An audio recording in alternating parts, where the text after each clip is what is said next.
എല്ലാ സജ്ജനങ്ങൾക്കും നമസ്കാരം. ശുഭദിനം ആശംസിക്കുന്നു.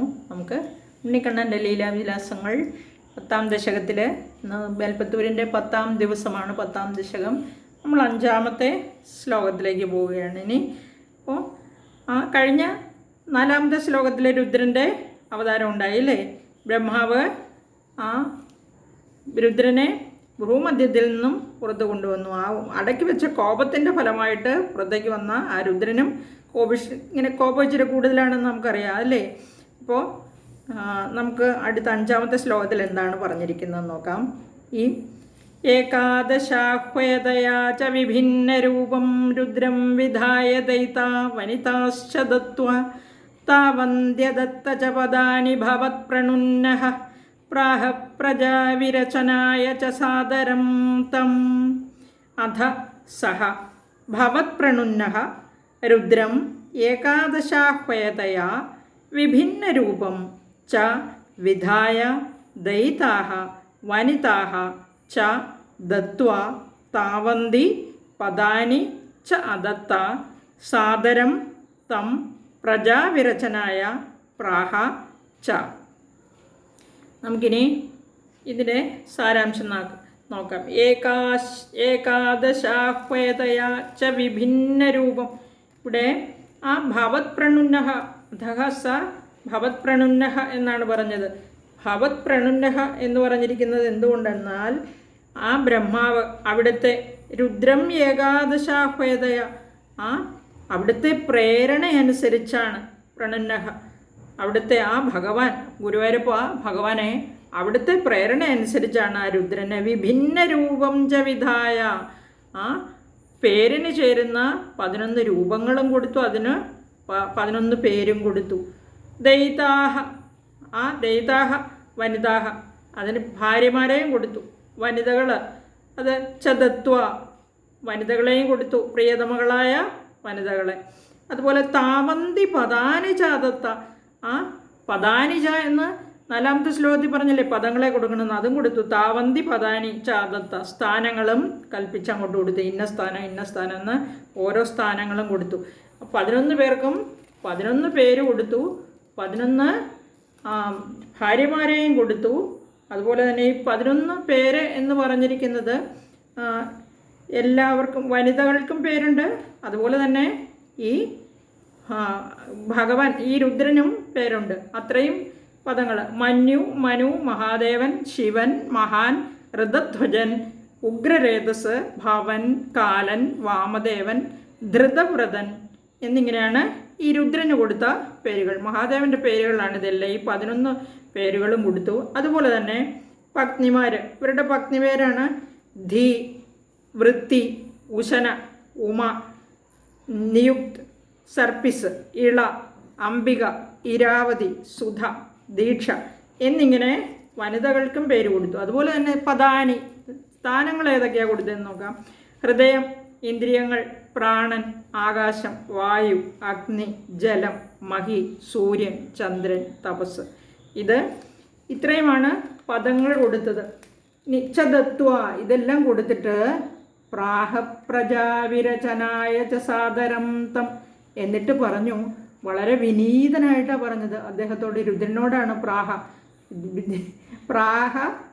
പറഞ്ഞു എന്നാണ്. പ്രജാവിരചനായ സാദരം തം എന്നിട്ട് പറയാണ് പ്രജകളെ സൃഷ്ടിച്ചാലും എന്ന് ഈ രുദ്രനോട് പതുക്കെ വളരെ വിനയത്തോടെ ആദരവോടുകൂടി രുദ്രനോട് വളരെ വിനയത്തോടുകൂടി പറഞ്ഞു, അങ്ങ് പ്രജകളെ സൃഷ്ടിച്ചാലും എന്ന്.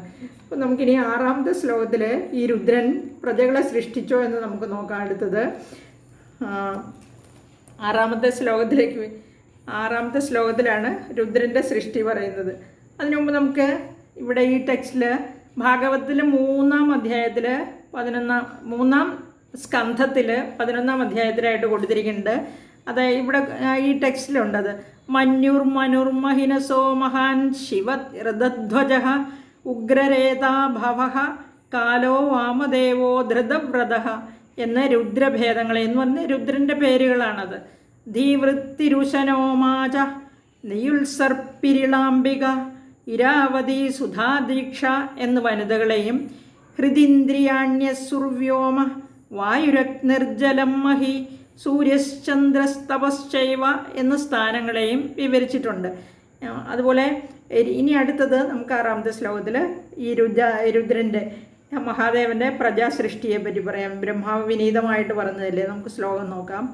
രുദ്രാഭിസൃഷ്ടഭയദാകൃതി രുദ്രസംഘസംപൂര്യമാണ ഭുവനത്രയഭീതചേതാഃ മാമാ പ്രജാഃ സൃജതപശ്ചരമംഗളായേത്യാചഷ്ടതം കമലഭൂർഭവതീരിതാത്മാ. രുദ്രാഭിസൃഷ്ടഭയദാകൃതി രുദ്രസംഘസംപൂര്യമാണ ഭുവനത്രയഭീതചേതാഃ കമലഭൂഃ ഭവതീരിതാത്മാ ത്വം പ്രജാഃ മാമാ സൃജ മംഗളായ തപഃ ചര ഇതി തം ആചഷ്ട. ഇവിടെ രുദ്രാഭിസൃഷ്ട ഭയദാകൃതി എന്ന് പറഞ്ഞിരിക്കുന്നത്. രുദ്രൻ സൃഷ്ടിച്ചു, പക്ഷേ ഭയദാകൃതി എന്നാണ് പറഞ്ഞിരിക്കുന്നത്. ഭയദാകൃതി എന്ന് പറഞ്ഞാലോ ഭയങ്കരങ്ങളായ രൂപങ്ങളെയാണ്, ഭയങ്കര സത്വങ്ങളെയാണ് സൃഷ്ടിച്ചത്. ഭയാനകമായ ഭീതി ജനിപ്പിക്കുന്ന സത്വങ്ങളെ സൃഷ്ടിച്ചു. ആ സൃഷ്ടിയെ പറ്റിയാണ് ഈ 6ാമത്തെ ശ്ലോകത്തിൽ പറയുന്നത്. രുദ്രാഭിസൃഷ്ട ഭയദാകൃതി. രുദ്രൻ സൃഷ്ടിച്ചവയാകട്ടെ എല്ലാം ഭയങ്കരങ്ങളായ രൂപങ്ങളായിരുന്നു. അങ്ങനെ ഭയങ്കര രൂപികളായ സമ്പൂര്യമാണ് ഭുവനത്രയ ഭീതചേതാഃ. ആ രുദ്രസംഘത്തെ, ആ രുദ്രൻ സൃഷ്ടിച്ച ആ സംഘത്തെ, ആ ഗണത്തെ കണ്ടിട്ട്, സൃഷ്ടിച്ച ഗണത്തെ, ആ കൂട്ടത്തെ കണ്ടിട്ട് 3 ലോകങ്ങളിലും ഈ വ്യാപിച്ചു വരുന്നതാണ് കണ്ടത്.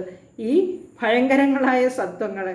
ഭീതചേതാഃ, പേടിച്ചുപോയി, എല്ലാവരും പേടിച്ചുപോയി ഇല്ലേ. ബ്രഹ്മാവും പേടിച്ചുപോയി, അത് കണ്ടവരെല്ലാവരും പേടിച്ചുപോയി. അതിന് മുമ്പിലത്തെ സൃഷ്ടികൾ മാത്രമേ ഉള്ളൂ അവിടെ അല്ലേ. ആ ആദ്യം സൃഷ്ടിച്ച സനത് കുമാരൻ അവരൊക്കെ ഉണ്ട് അല്ലേ. അവരൊക്കെ പേടിച്ചുപോയി എല്ലാവരും. ഇങ്ങനെ ബ്രഹ്മാവ് തന്നെയും പേടിച്ചുപോയി ഇങ്ങനെ ഈ ഭയങ്കര സൃഷ്ടികളെ കണ്ടിട്ട്. എന്നിട്ട് എന്ത് പറഞ്ഞു? മാമാ പ്രജാ മാമാ എന്ന് പറഞ്ഞു. പ്രജ അങ്ങ് ഉള്ളിലിരുന്ന്, അതായത് പ്രേരിപ്പിച്ചതിനാൽ അരുതെന്ന് ഇത് ബ്രഹ്മാവ് പറഞ്ഞതല്ല, ഭഗവാൻ ഉള്ളിലിരുന്ന് തോന്നിപ്പിക്കുന്നതാണ്. മാമാ പ്രജാഹ സൃജ എന്ന് പറഞ്ഞാൽ ഈ പ്രജകളെ സൃഷ്ടിച്ചത് മതി എന്ന്. ഇനി തപശ്ചരമംഗളായേത്യാജഷ്ടതം കമലഭൂർഭവതീരിതാത്മാ എന്നാണ് പറഞ്ഞത്.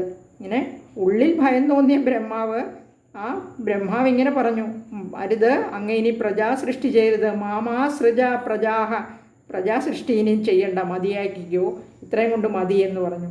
അതെന്തുകൊണ്ടാണ് പറഞ്ഞത്? ഭവതീരിതാത്മാ, അങ്ങയുടെ ആ പ്രേരണയനുസരിച്ചാണ്. അവിടെ ബ്രഹ്മാവിൻ്റെ ഉള്ളിലിരുന്ന് പ്രേരിപ്പിച്ചു ഇങ്ങനെ പറയാൻ വേണ്ടിയിട്ട്. പ്രേരിപ്പിച്ചതനുസരിച്ചാണ് മാമാ സൃജ പ്രജാഹ, ഇനി അങ്ങ് പ്രജാസൃഷ്ടി ചെയ്യരുതെന്ന് രുദ്രനോട് പറഞ്ഞത്.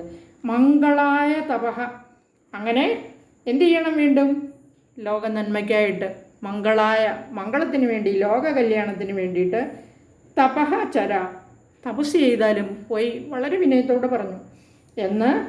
ഇതി തം ആജഷ്ട എന്നാ രുദ്രനോട് പറഞ്ഞു. ഇവിടെ ഈ ശ്ലോകത്തിൽ പറഞ്ഞിരിക്കുന്നത് ആലോചനയില്ലാതെ പ്രവൃത്തി കൊണ്ട് ഇങ്ങനെയുള്ള അനർത്ഥങ്ങൾ ഉണ്ടാകുമെന്നാണ് പറഞ്ഞത്. അപ്പോൾ ആ കോപം കൊണ്ടാണ് രുദ്രൻ ജന്മമെടുത്തത്.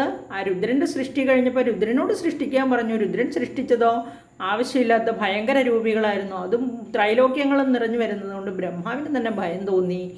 അങ്ങനെ തോന്നിക്കഴിഞ്ഞപ്പോൾ ആ ഭഗവാൻ ഉള്ളിലിരുന്ന് ഇങ്ങനെ പ്രേരിപ്പിച്ചു പറയാനായിട്ട്, പ്രജകളെ സൃഷ്ടിച്ചത് മതി എന്ന് രുദ്രനോട് പറയാൻ പറഞ്ഞു. അങ്ങനെ ബ്രഹ്മാവ് പറഞ്ഞു, മാമാ പ്രജാഹ സൃജ മംഗളായ തപഃ ചര ഇതി തം ആജഷ്ട. പോയി ലോക നന്മയ്ക്കായി തപസ് ചെയ്താലും അവിടുന്ന് ഇനി സൃഷ്ടിയൊന്നും വേണ്ട, അതാണ് അവിടത്തേക്ക് നല്ലത് എന്ന് പറഞ്ഞു. ഇവിടെ ഭവതീരിതാത്മ എന്ന് പറഞ്ഞിരിക്കുന്ന ഭഗവാൻ അന്തര്യാമിയാണ്.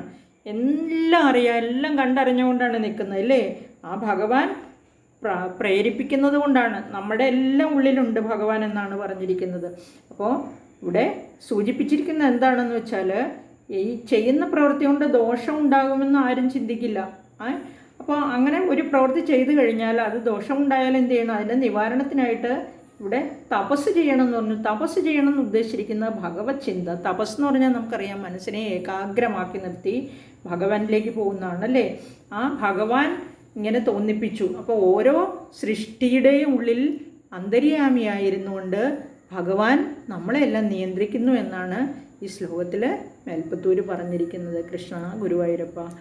ഇനി നമുക്ക് അടുത്ത ശ്ലോകം അടുത്ത വീഡിയോയിൽ പറയാം. എല്ലാവർക്കും നന്ദി, നമസ്കാരം.